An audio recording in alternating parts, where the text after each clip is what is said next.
Bonjour à tous, ici Robert Bourgoin. Dans cette deuxième partie de notre tutoriel sur la vérification des images sur Internet, après Google Lens, je vais vous présenter d'autres moyens de les vérifier.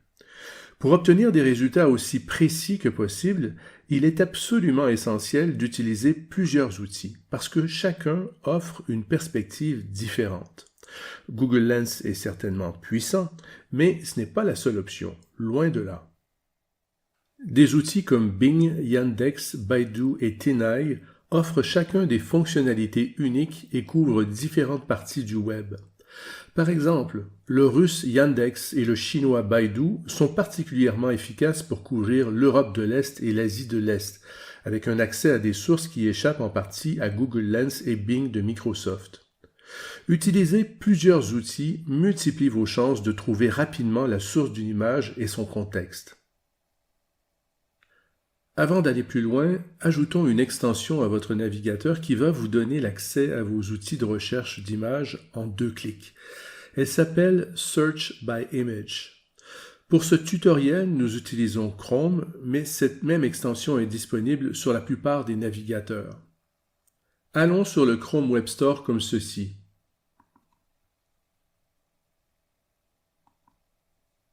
Entrez Search by Image dans la barre de recherche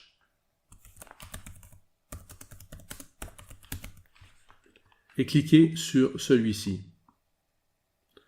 Ajoutez-le au navigateur. Confirmez.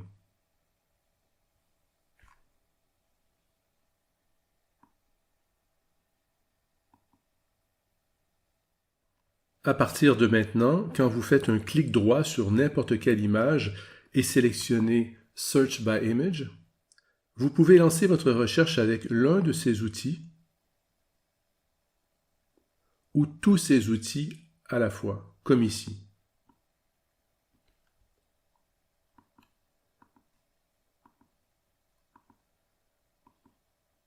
Vous verrez, c'est particulièrement utile quand une image laisse peu de traces sur Internet. Vous envoyez la même requête à tous les outils à la fois, ce qui vous fait gagner un temps précieux. Si vous souhaitez personnaliser cette extension, faites un clic droit sur son icône là-haut et cliquez sur Options. Ici, vous pouvez ajouter ou supprimer des outils de recherche de la liste.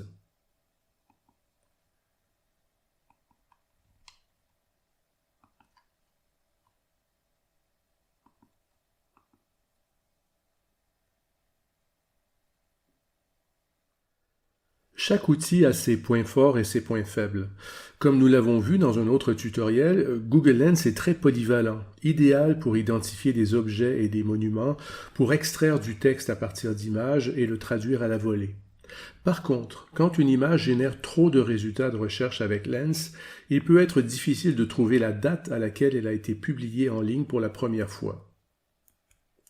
L'outil de recherche visuelle Bing est puissant lui aussi et s'intègre bien avec les produits Microsoft comme le navigateur Edge, mais sa base de données d'images n'est pas aussi riche que celle de Google Lens. Yandex est très performant pour la reconnaissance faciale et la recherche d'images visuellement similaires, mais son accent sur les résultats en rapport avec la Russie et l'Europe de l'Est ne comblera pas tous vos besoins. Baidu est excellent pour le contenu asiatique, mais son interface en chinois peut légèrement compliquer son utilisation. Quoique, comme pour toute page web, avec Chrome, il suffit d'un clic droit pour la traduire dans la langue de son choix. Tinai, un pionnier de la recherche d'images inversées, ne dispose peut-être pas d'autant de fonctionnalités ni d'une base de données aussi vaste, mais pour les images largement diffusées, il a un atout par rapport aux géants du web. C'est la possibilité de trier les résultats de recherche par date de publication et taille d'image, ce qui peut considérablement accélérer la découverte de la source de la photo que vous vérifiez. Maintenant, êtes-vous prêt à jouer les détectives en ligne avec ces outils, les Sherlock Holmes? Allons-y.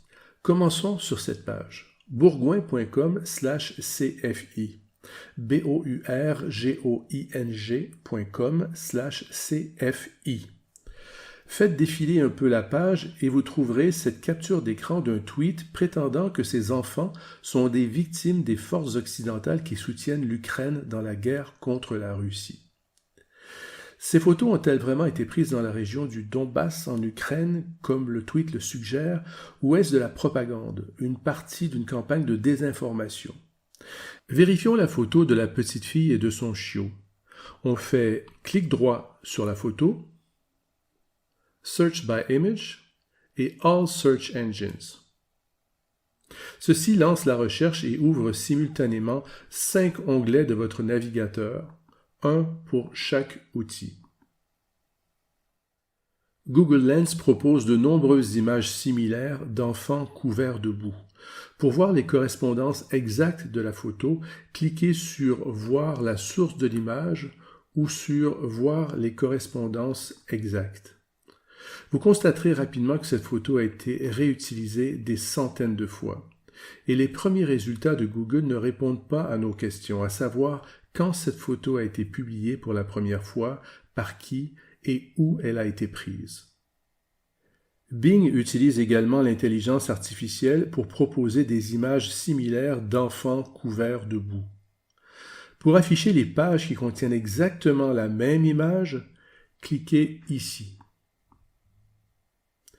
Beaucoup moins de résultats ici qu'avec Google et encore aucune réponse apparente à ce que l'on recherche. Yandex offre de nombreuses fonctionnalités comme la recherche par taille d'image. Il propose également beaucoup d'images similaires. Étant donné que la petite fille est censée, d'après le tweet, vivre en Europe de l'Est, on pourrait penser que Yandex est l'outil parfait pour le confirmer. Mais là encore, en parcourant les pages sur lesquelles cette photo a été publiée, la plupart en russe, vous voyez qu'aucune ne donne la réponse. Le moteur chinois Baidu ne semble pas d'une grande aide non plus, même quand on le traduit en français.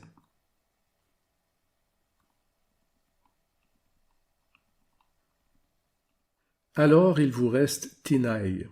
Malgré sa base de données plus petite, il est plus ancien que les autres. Et concernant notre photo, il a au fil du temps visité et archivé environ 350 pages web où elle a été publiée.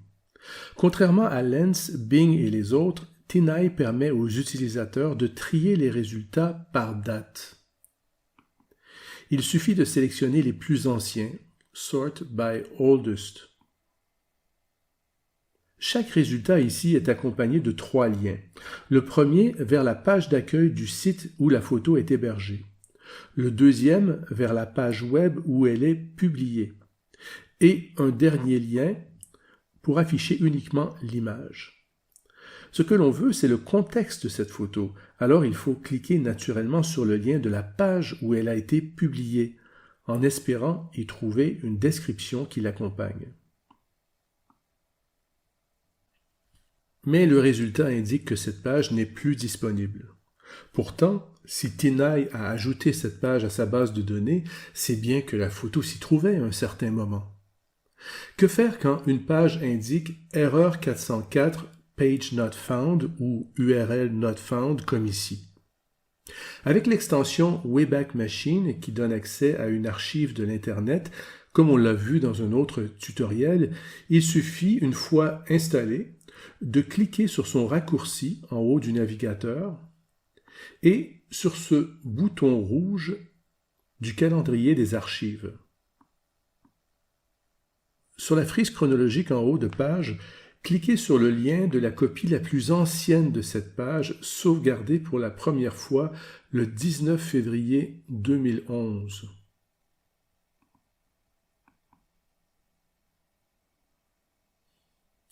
Vous y êtes, faites défiler un peu la page et voici enfin la photo dans son contexte d'origine. Vous apprenez qu'elle a remporté le premier prix d'un concours photo australien organisé par une association d'éleveurs bovins. Si vous ne parlez pas anglais, faites clic droit et traduire en français ou dans une autre langue. La légende indique Catherine Atkins, Muddy Love, Newry Station. ce qui suggère probablement le nom du photographe, Catherine Atkins, le titre de la photo, Muddy Love, qui veut dire amour boueuse, et ce qui semble être un lieu, Newry Station. Sélectionnez la légende, faites clic droit et recherchez Catherine Atkins, Muddy Love, Newry Station avec Google. Vous trouvez rapidement confirmation que la photo n'a pas été prise dans la région du Donbass en Ukraine, mais bien en Australie. Vous apprenez que la photographe, Catherine Atkins, est la mère d'Emily, 3 ans, la fillette qui joue dans la boue avec son chiot, en décembre 2009, après les premières pluies de la saison. À partir d'ici, vous pouvez aller encore beaucoup plus loin dans votre recherche, par exemple en entrant Newry Station Australia dans Google Maps et en activant la vue satellite.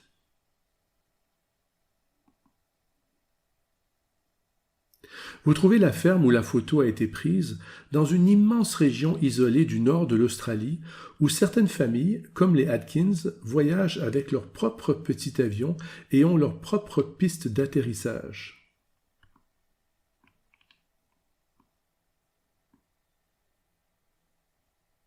Comme vous le constatez, c'est là toute la beauté des nouvelles techniques du fact-checking, comme on dit en anglais.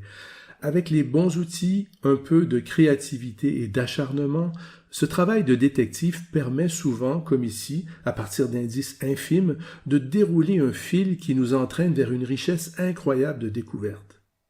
Alors vous êtes prévenus, la vérification des faits peut devenir très addictive. Voilà, c'est ce qui conclut cette deuxième partie du tutoriel sur la vérification des images en ligne. Merci pour votre attention et je vous dis à bientôt.